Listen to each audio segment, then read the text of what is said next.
Good afternoon, everyone. I wanted to share a brief follow-up to my last update now that financial markets have had a few more days to digest some of the news headlines and strikes on Iran. So, what's driving markets now? So, while the headlines remain focused on the conflict, markets are increasingly reacting to something more specific, and that is the inflationary impact of higher energy prices. So each day, about 20% of the world's oil and natural gas moves through the Strait of Hormuz. And even modest disruptions to that flow can push energy prices higher. We've now seen oil prices rise over 30% just this year alone. Those higher prices are being now priced into future inflation expectations. As a result, markets have dialed back the likelihood of near term interest rate cuts.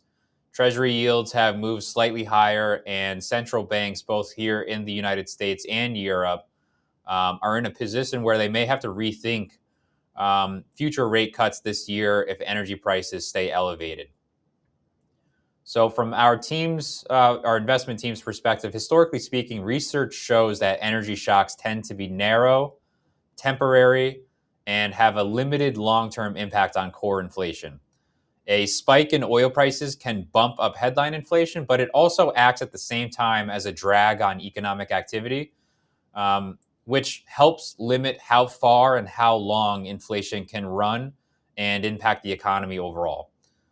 Now, in the short term, these episodes often bring a stronger US dollar, softer equity markets, and firmer gold prices. We're seeing all of that right now. And our investment team is paying close attention to whether any supply disruptions become prolonged.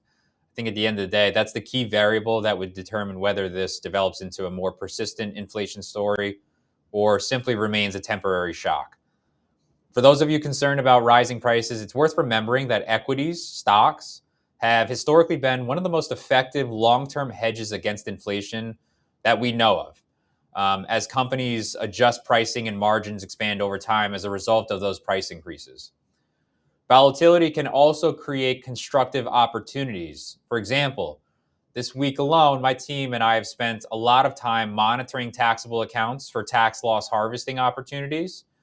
And we've also been monitoring qualified accounts like IRAs and Roth IRAs for opportunities to strategically rebalance should any of the allocations get a little under allocated to equities.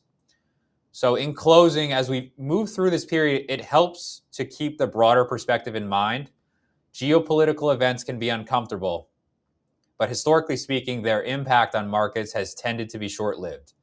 Stocks typically recover within a year, about two-thirds of the time. That long term resilience is exactly why staying disciplined, diversified, and process driven is so important, especially when the financial media and the news overall will make you feel otherwise. If you have any questions about how this environment affects your financial plan, please do not hesitate to reach out. We are here to help answer any questions that you may have. That is it for now. Have a great weekend.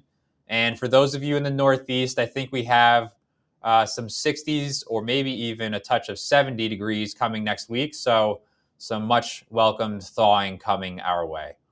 Anyways, take care. Have a great weekend.